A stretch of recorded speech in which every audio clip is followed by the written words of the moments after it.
Welcome to Julina's kitchen. എല്ലാവർക്കും സുഖമല്ലേ? ഇന്ന് നമ്മൾ തയ്യാറാക്കുന്നത് പാവയ്ക്ക അച്ചാറാണ്. അതിനായി ഞാനിവിടെ 5 പാവയ്ക്ക എടുത്തിട്ടുണ്ട്. പിന്നെ 1/2 കപ്പ് വെളുത്തുള്ളി അരിഞ്ഞെടുത്തിട്ടുണ്ട്. 4 പച്ചമുളക് ചെറുതായി അരിഞ്ഞെടുത്തിട്ടുണ്ട്. 2 തണ്ട് കറിവേപ്പില. പിന്നെ എടുത്തിരിക്കുന്നത് കാശ്മീരി ചില്ലി പൗഡറാണ്.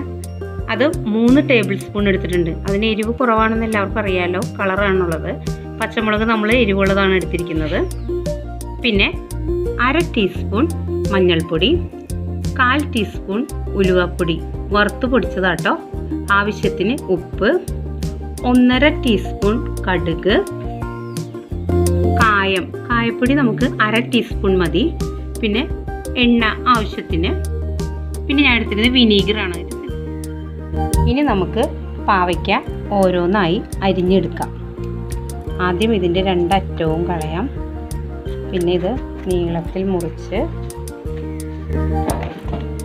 ഇതിൻ്റെ അകത്തുള്ള സീഡൊക്കെ കളയാം.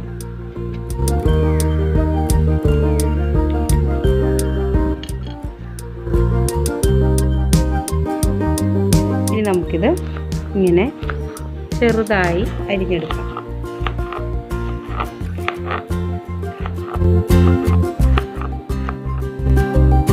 ഇപ്പോൾ ഞാൻ അരിഞ്ഞു കഴിഞ്ഞു. കണ്ടോ, ഇതേപോലെ നമ്മൾ എല്ലാ പാവയ്ക്കയും അരിഞ്ഞെടുക്കണം. ഇപ്പോൾ ഞാൻ ഇതെല്ലാം അരിഞ്ഞെടുത്തിട്ടുണ്ട്. ഇനി നമുക്കിത് ഒരു 15 മിനിറ്റ് ഇതിൽ ഉപ്പ് പുരട്ടി മാറ്റി വയ്ക്കാം. അതിനായി ഞാനൊരു ബേസണിലേക്ക് ഇത് മാറ്റുവാണ്.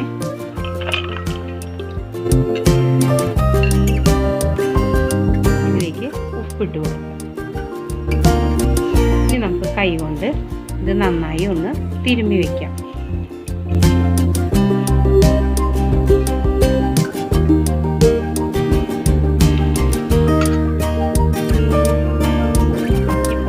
നന്നായി ഉപ്പൊക്കെ നന്നായി ഇതിൽ തിരുമ്മി പിടിപ്പിച്ച് കഴിഞ്ഞു. ഇനി നമുക്കൊരു 15 മിനിറ്റ് ഇത് മാറ്റി വയ്ക്കാം. ഇപ്പോൾ 15 മിനിറ്റ് നേരം കഴിഞ്ഞു. ഇപ്പോൾ കണ്ടോ, ഇതിൽ നിന്നും പാവയ്ക്കയുടെ ജ്യൂസ് ഇറങ്ങി വന്നിട്ടുണ്ട്. ഇത് എന്തിനാണ് നമ്മളിങ്ങനെ ചെയ്യുന്നതെന്ന് വെച്ചാൽ ഇതിൻ്റെ കയ്പ്പ് ഇല്ലാതാവാൻ വേണ്ടിയിട്ടാണ്. ഇതിലെ കയ്പ്പ് രസമൊക്കെ ഇങ്ങോട്ട് ഇറങ്ങി വരാൻ വേണ്ടിയിട്ടാണ്. കണ്ടോ, ഇപ്പം നിങ്ങൾ കണ്ടോ പാവയ്ക്ക മാറ്റിയപ്പോൾ അതിൻ്റെ ജ്യൂസ് ഇറങ്ങി വന്നിരിക്കുന്നത്. ഇത് മാറ്റിയിട്ട് നമുക്ക് ഇനി പാവയ്ക്ക ഒന്ന് ഫ്രൈ ചെയ്തെടുക്കാം. ആദ്യം നമുക്ക് ചൂടായ ഒരു പാനിലേക്ക് ഈ പാവയ്ക്ക ഇട്ട് കൊടുക്കാം.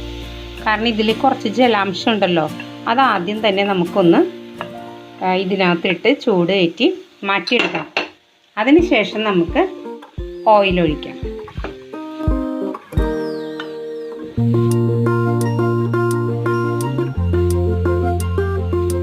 ഇതിലെ ജലാംശം മാറിയ ശേഷം നമുക്കിതിലേക്ക് അല്പം ഓയിൽ ആഡ് ചെയ്തതിന് ശേഷം ഒന്ന് ഫ്രൈ ചെയ്തെടുക്കാം. ഇപ്പോൾ പാവയ്ക്കയുടെ ജലാംശമൊക്കെ ഒന്ന് മാറിയിട്ടുണ്ട്.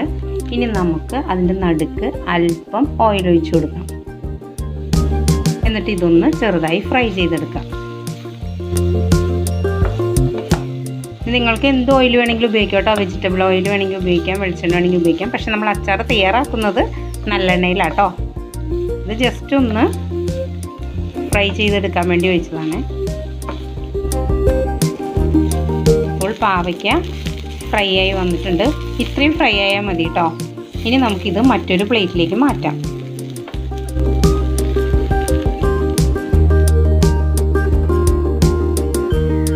ഇനി നമുക്ക് അതേ പാനിലേക്ക് നല്ലെണ്ണ ഒഴിക്കാം. ഇനി ചൂടായ എണ്ണയിലേക്ക് നമുക്ക് കടുക് ഇട്ട് കൊടുക്കാം.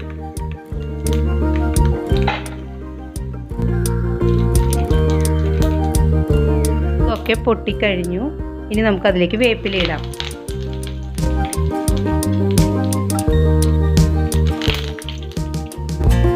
ഇനി നമുക്ക് അരിഞ്ഞു വെച്ചിരിക്കുന്ന വെളുത്തുള്ളിയും പച്ചമുളകും ഇതിലേക്ക് ഇട്ട് കൊടുക്കാം.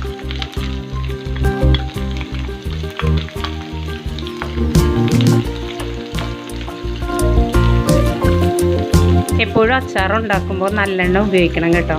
അപ്പോൾ നമ്മുടെ അച്ചാർ ദീർഘകാലം കേടുകൂടാതിരിക്കും. ഇപ്പോൾ വെളുത്തുള്ളിയൊക്കെ നന്നായി മൂത്ത് വന്നിട്ടുണ്ട്. ഇനി നമുക്ക് ഫ്ലെയിം ഒന്ന് ചുരുക്കിയതിന് ശേഷം അതിലേക്ക് നമുക്ക് എടുത്തു വെച്ചിരിക്കുന്ന മുളക് പൊടി,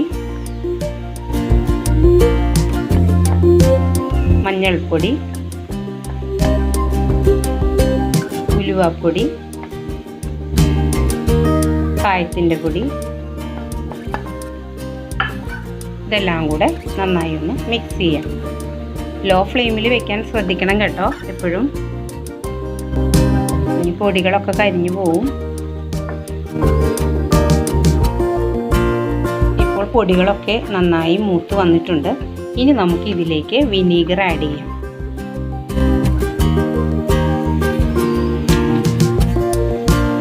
ഇനി നമുക്ക് ഇതിലേക്ക് ഉപ്പ് ഇട്ട് കൊടുക്കണം. കാരണം നമ്മൾ ഉപ്പ് ആദ്യം പാവയ്ക്കയിൽ ഉപ്പ് പുരട്ടിയിട്ടാണ് നമ്മൾ വെച്ചത്.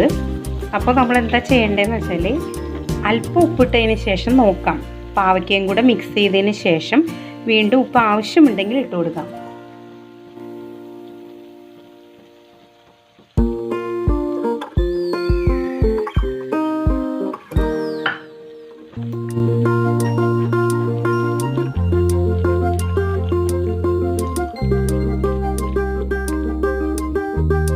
ഇനി നമുക്കിതിലേക്ക് പാവയ്ക്ക ഇട്ട് കൊടുക്കാം.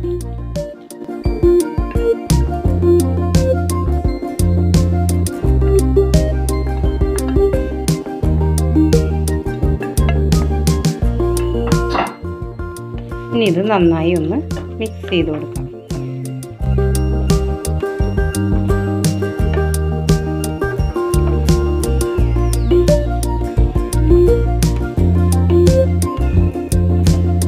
ഇത് കയ്പില്ലാത്ത പാവയ്ക്ക അച്ചാറാണ് കേട്ടോ. കാരണം വെച്ചാൽ നമ്മൾ ഉപ്പ് പുരട്ടി വെച്ചപ്പോൾ അതിൻ്റെ കയ്പ്പ് രസമൊക്കെ പോയി. പിന്നെ നമ്മൾ വിനീഗർ ആഡ് ചെയ്തിട്ടുണ്ട്. അപ്പോൾ കയ്പില്ലാതെ നമുക്കിത് ഉണ്ടാക്കി കഴിഞ്ഞാൽ ഉടനെ കൂട്ടാം കേട്ടോ. ഈ അച്ചാറിലേക്ക് ഒരു അല്പം പഞ്ചസാര ആഡ് ചെയ്താൽ നല്ലൊരു ടേസ്റ്റ് ആയിരിക്കും കേട്ടോ. അധികമൊന്നും വേണ്ട കേട്ടോ, അല്പം മതി.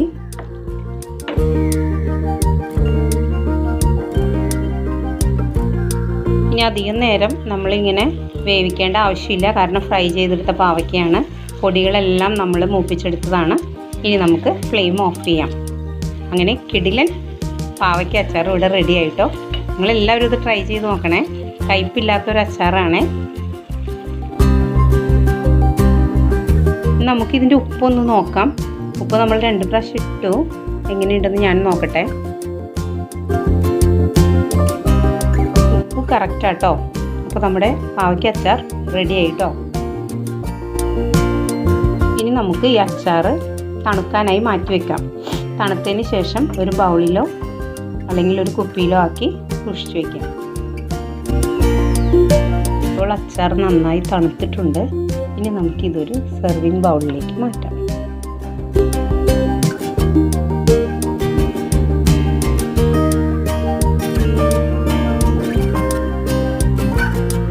അങ്ങനെ കിടിലൻ ഒരു പാവയ്ക്ക അച്ചാർ ഇവിടെ റെഡി ആയിട്ടുണ്ട്.